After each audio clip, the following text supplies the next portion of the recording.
Yo, what's going on guys, it's Cynical and welcome back to another video. Today for you guys, I thought we'd talk about the character of Strelitzia and explain everything to do with her. Who is this character? This question is being asked a lot as of recently, for good reason. She is going to be one of the main characters, so it seems, in Kingdom Hearts 4. Now, of course, trust Square Enix to chuck in a Kingdom Hearts character that is locked behind a mobile game. This means that essentially a lot of the outside audience that aren't exactly in-depth Kingdom Hearts fans will have no idea who this character is, and that is hence the reason why I'm making this video. For fans, we all freaked out when we saw her, but for the majority of people watching that Kingdom Hearts 4 trailer, they're simply going to have no idea who this character is. Strelitzia is a character from Kingdom Hearts Union Cross, a mobile phone installment released back in 2015 and ended last year in 2021. Kingdom Hearts Union Cross, or during its initial release, Unchained Key, is set in an era long before the main events of the Kingdom Hearts games that are on consoles. Think of it as the ancient time of the story of Kingdom Hearts. It predates the main events many years, into the hundreds of years. We don't know how many years specifically, but it's set a long time back into the past. Strelitzia was introduced somewhere later on down the line though for the story of Union Cross in about 2017. She is the sister of Lauriam, who is the human version of Marluxia, a character from Kingdom Hearts Chain of Memories and Kingdom Hearts 3. You might be wondering, how exactly is Marluxia a character from Kingdom Hearts Chain of Memories and 3 then in the present day when he's a character from the era of Union Cross set hundreds of years in the past? That's because they ended up time traveling at the very end of the events of Union Cross. It shows us a scene of Lauriam waking up in the Dwarf Woodlands, which we presume to be in around about the time of Birth by Sleep. Strelitzia was a Keyblade wielder during this era. She was part of a union, a group of people who would fight against the Heartless in order to collect light. As she explains, she's watched countless amounts of her party members within her union perish to the darkness through fighting them for the light. Strelitzia was introduced to be quite the shy character though. It's seen that Strelitzia would sort of stand from afar to keep tabs on the player character as they would go about their daily business. Whether it be within Daybreak Town or whenever you as the player character would be visiting worlds, you'd bet your bottom booty that Strelitzia would be somewhere there keeping an eye on you.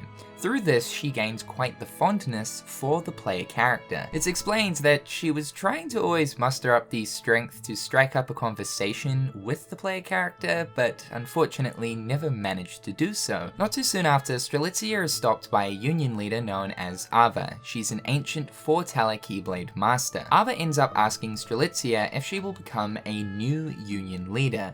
There is an inevitable event that is going to occur within the world of Daybreak Town, where the world as they know it is going to be destroyed, and that only a specific group of Keyblade wielders that have been forming, known as the Dandelions, created by Master Ava, will end up being the only ones to survive. Due to Daybreak Town being on the brink of destruction, the Foretellers are planning to vanish, and because of this, it means that new Union leaders are needed to step in to guide the various amounts of Keyblade wielders in Daybreak Town. The Master of Masters, the leader of the Foretellers, who can foresee the future within a book known as the Tome of Prophecies, handpicked 5 individuals to become the new union leaders. Strelitzia was given the task to be one of these 5, along with her brother Lauriam. It should also be known that Strelitzia is part of the Dandelion group, the group of people that will escape Daybreak Town's impending doom. Strelitzia ends up worrying about the player character, as they know player is not part of the Dandelion group. So much so that she musters up the courage to go out into town and to track them down. She makes her way into an abandoned building where she is assuming the player character will be.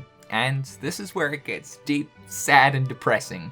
Yeah, this is the very final moment of Strelitzia, where she is, unfortunately, murdered by darkness. In the later events of Union Cross, we find out that the person responsible behind Strelitzia's death is in fact Ventus. Yes, pretty boy, light-hearted, cutesy-wootsy Ventus. Now whoa, slow your brakes there, son. It's not actually Ventus as we know him. He was possessed during the time by darkness. One other thing that was made apparent in Union Cross is that way back, even before the events of Kingdom Hearts Union Cross, there existed 13 original darknesses. These were 13 individuals that were pure darkness. Most of these darknesses ended up being sealed away by the Master of Masters, however a few of them ended up escaping, and one in which ended up possessing Ventus. Now this was before the new Union leaders even got the chance to meet one another, so at the point of all 5 of them finally meeting for the first time, they had absolutely no idea that Ventus wasn't actually supposed to be a Union leader. The darkness essentially possessed Ventus to kill off Strelitzia in order to snatch her notebook to become one of the new Union leaders. This inevitably meant that it would take Ventus on the course of events to eventually escape into the future, so that the darkness could then too also escape into the future. These darknesses that were still lingering throughout Daybreak Town would at oftentimes peer over the Master of Masters' shoulder while he was reading the Tome of Prophecies, meaning that these lingering darknesses do in fact know the future events. So this darkness likely knew the events that were meant to transpire, and that if this darkness possessed Ventus, it too could escape into the future, inevitably becoming Vanitas from Birth by Sleep. Strelitzia's story is pretty sad, honestly. She always wanted to talk to the player character and finally mustered up the strength to do so, trying to track them down in order to tell them about the impending doom. But she never got the chance, and was also pulled away from the role of becoming a Union leader. This also meant that Lauriam ended up losing his sister, something he really struggled to come to terms with. This was sort of Lauriam's goal for the last part of Union Cross, trying to figure out some type of way to bring her back. Lauriam ends up having a fight with Maleficent and unfortunately loses. When he's knocked out, he ends up having a strange vision of him and Strelitzia, as if things were all normal, sitting in a flower field. Things are seemingly normal. Towards the end, however, she ends up disappearing and reappearing in a white coat. It looks similar to that of the organization's coat, but it's completely white. We have never seen this coat before. She ends up floating into the air, and things cut back to normal. Lauriam awakens. We also see a strange moment where Strelitzia reaches out to Lauriam, mentioning the words of letting go of that sadness, anger, and hatred you currently have, as during the time, this dude was wilding out, and for pretty good reason. This is of course after the fact of him finding out that it was in fact Ventus that ended up killing her, but was also rather a possessed Ventus. This seems like some kind of vision of sorts, but I highly doubt that. Not too long after, Elrina, who is the human version of Larxene, explains that her Cherith ended up seeing Strelitzia. We see a scene of Strelitzia in the white robe accompanied with a black hooded figure. At this point, we do assume that it is either the Master of Masters or Lushu, but seemingly this is weird because these guys aren't supposed to be here. They're meant to have vanished by this point.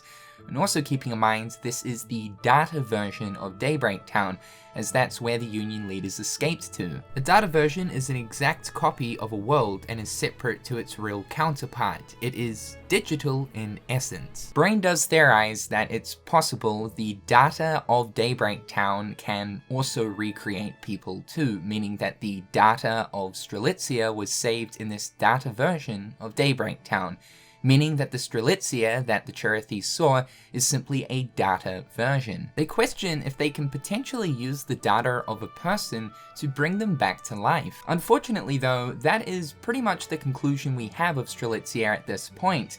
But of course, now with Kingdom Hearts 4, we now know that she ended up somehow in Quadratum. Now, when we look at that white-robed version of Strelitzia, that flashback or vision, I suppose you could say, that Lauriam ended up having, I don't think was so much of a vision. If Cherith really did see a white-robed Strelitzia, that is some type of maybe ghost version, or really is a data version, or truly is the real version of Strelitzia. Sora's alive and was able to use the power of waking to go back in time.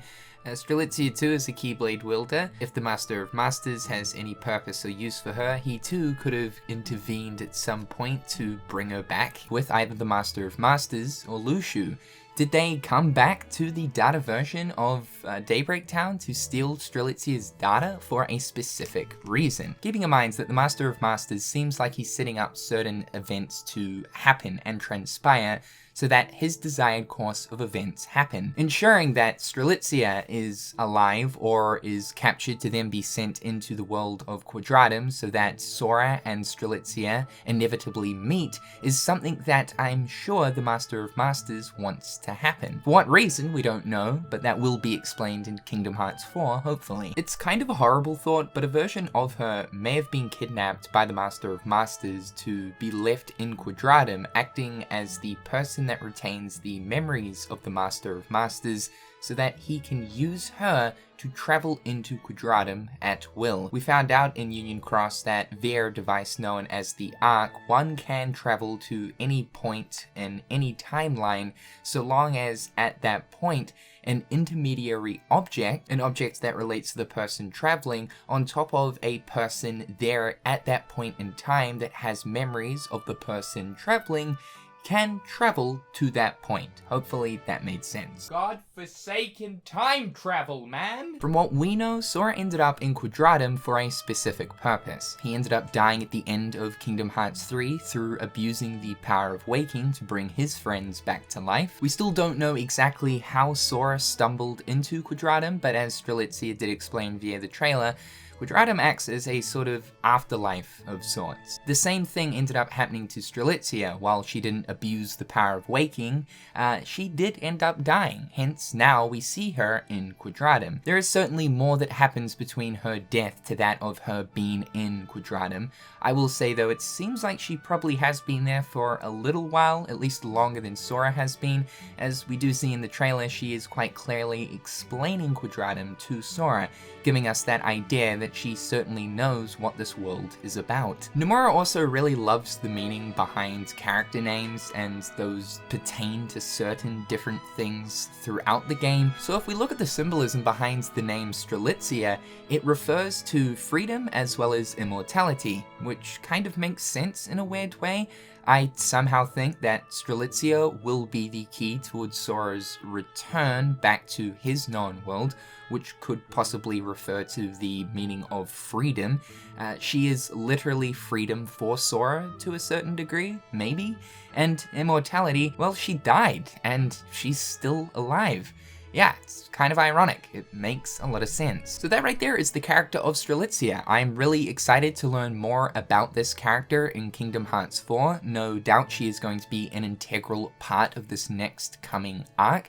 I absolutely knew it. It was in my waters that as soon as we saw her in Union Cross, she was definitely going to be a important character. And now here we are with Kingdom Hearts 4.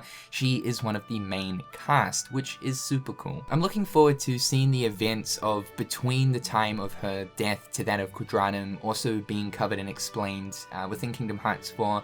There might be a chance that we might see a little bit more of this as well in Kingdom Hearts Missing Link. I also really hope that this means we're going to have more Marluxia going on. As we know, we defeated him in Kingdom Hearts 3. He was a nobody yet again in Kingdom Hearts 3, meaning that now that he perished, he should return to his human form. One interesting key detail that you should know towards Marluxia and Strelitzia is that when we take a look at his boss fight from Kingdom Hearts Chain of Memories, the Grim Reaper that he summons seems to have some kind of resemblance to Strelitzia, especially when she appeared in that white robe. That gave us heavy indications that still buried deep within Marluxia's heart, even though he seemingly didn't remember her during his time as a nobody, as Marluxia, that memory of Strelitzia and his true purpose remained and shined through within that boss fight. Also, to have Strelitzia meet Ven is going to be a very strange moment. I wonder if she'll find out the truth as to who killed her. There is certainly a lot to look forward to. However guys, that's all for today's video. Hopefully I'm having a damn good one, and I'll see you guys real soon. Peace.